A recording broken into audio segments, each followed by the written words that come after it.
He was an early member of the legendary Gashouse gang of the St. Louis Cardinals. He holds the record for most RBIs in a 9-inning game. This is the story of Jim Bottomley, one of baseball's premier first basemen in the 1920s, who helped lead his team to 4 pennants. James Leroy Bottomley was born on April 23, 1900, in Oglesby, Illinois. At the age of 16, he left school to help support his family financially. He worked as a coal miner, a truck driver, a grocery clerk, and a railroad clerk. A police officer who knew Branch Rickey saw Bottomley play. He asked that Rickey check him out. Rickey sent a scout who recommended signing him. In 1920, he signed a free agent contract with the Cardinals and batted a combined .304 for 2 minor league teams. In 1921, he remained in the minors, where he played for the Houston Buffaloes. A leg injury hampered Bottomley, and he batted only .227 in 130 games. Rickey shopped his contract around, but there were no buyers. Rickey eventually sold his contract to the Syracuse Chiefs of the International League for $1,000. When Bottomley recovered and batted .348 with 14 home runs, 15 triples, and a .567 slugging average, the Cardinals bought his contract back for $15,000. During his time in the minors, the media gave Bottomley his nickname, Sunny Jim, because of his sunny disposition. He debuted with the Cardinals in August 1922 and replaced regular first baseman Jack Fournier. In 37 games, he batted .325 with 8 doubles, 5 home runs, 5 triples, and 35 RBIs. This performance earned Bottomley the job of starting first baseman. In his official rookie season, Bottomley had a 4.2 WAR as he batted .371 with 34 doubles, 14 triples, 8 home runs, and 94 RBIs. He finished second in the league in batting average and on-base percentage, behind teammate Rogers Hornsby. In 1924, Bottomley set the major league record for most RBIs in a single game. He drove in 12 RBIs, breaking Wilbert Robinson's former record of 11 set in 1892. Bottomley went 6 for 6 and had 2 home runs, a double, and 3 singles. This mark was later tied by Mark Whiten in 1993. Bottomley finished the 1924 season with a 2.5 WAR as he batted .316 with 14 home runs and 111 RBIs. In 1925, Bottomley had a 5.5 WAR and led the league in hits and doubles. He finished with a .367 average, 21 home runs, 44 doubles, and 128 RBIs. Once more, he finished second in the batting race to teammate Rogers Hornsby. In 1926, Bottomley had a 3.3 WAR and led the league in doubles and RBIs. However, his average dipped below 300 for the first time. He batted .299 with 40 doubles, 14 triples, 19 home runs, and 120 RBIs. The Cardinals won 89 games to clinch the NL pennant and faced the New York Yankees. St. Louis won the series in 7 games. This series is best known for Grover Cleveland Alexander's pitching heroics and Babe Ruth being caught stealing second to end Game 7 and the series. Bottomley certainly did his share in the victory as he batted .345 and had 5 RBIs. During the offseason, player-manager Rogers Hornsby left the team to join the New York Giants, leaving Bottomley as the team's primary offensive player. In 1928, Bottomley had the best season of his career. He became the first player to hit 30 doubles, 20 triples, and 20 home runs in a season. He finished with a 5.6 WAR and won 2/3 of the Triple Crown as he led the league in home runs with 31 and RBIs with 136.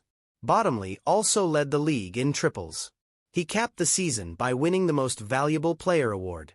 The Cardinals met the Yankees in a rematch of the 1926 series. This time, the Yankees dominated and swept the Cardinals. Bottomley batted .214 with 1 home run and 3 RBIs. The following season, Bottomley had a 3.4 WAR as he batted .314 with 29 home runs and 137 RBIs. In 1930, he led the Cardinals to another pennant. However, in the World Series, they lost to the Philadelphia Athletics in 6 games. Bottomley had an abysmal performance.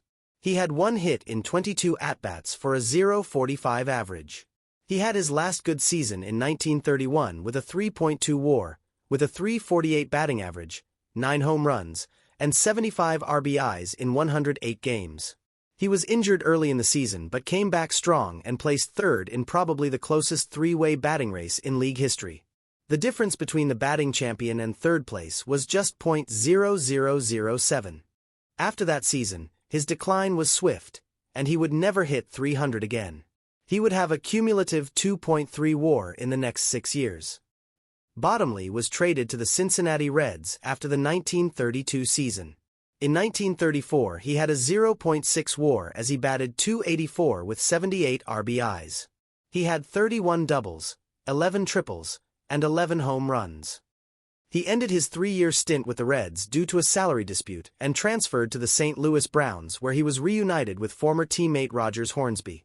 Early in the 1937 season, the Browns fired Hornsby as player manager. Bottomley replaced him. In 205 games as a player with the Browns, he would have a cumulative -0.1 WAR.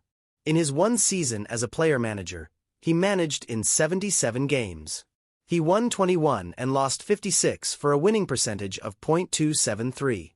Bottomley's contract was not renewed after the 1937 season, and after a brief return to the minors, he left professional baseball.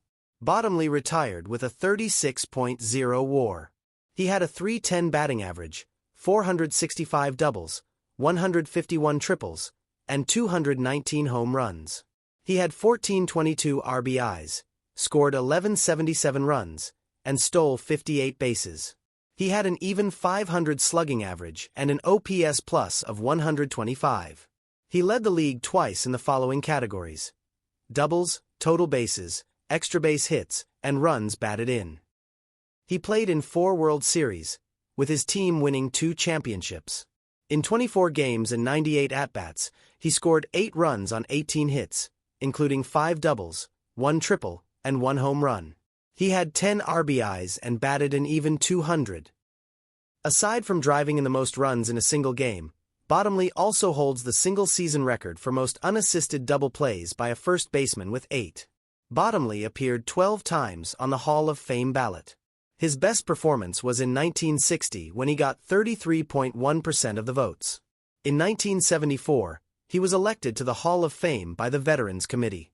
While Bottomley had a great career, his election was controversial.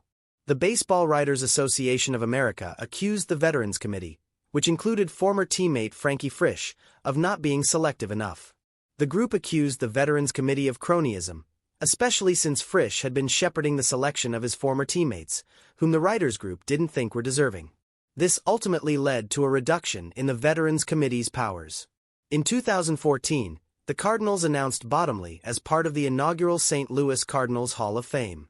Bottomley died on December 11, 1959. He was 59. Thank you for watching. What do you think of the controversy in Bottomley's induction to the Hall of Fame? Share your thoughts in the comments below. Please consider liking and subscribing. Helps a lot.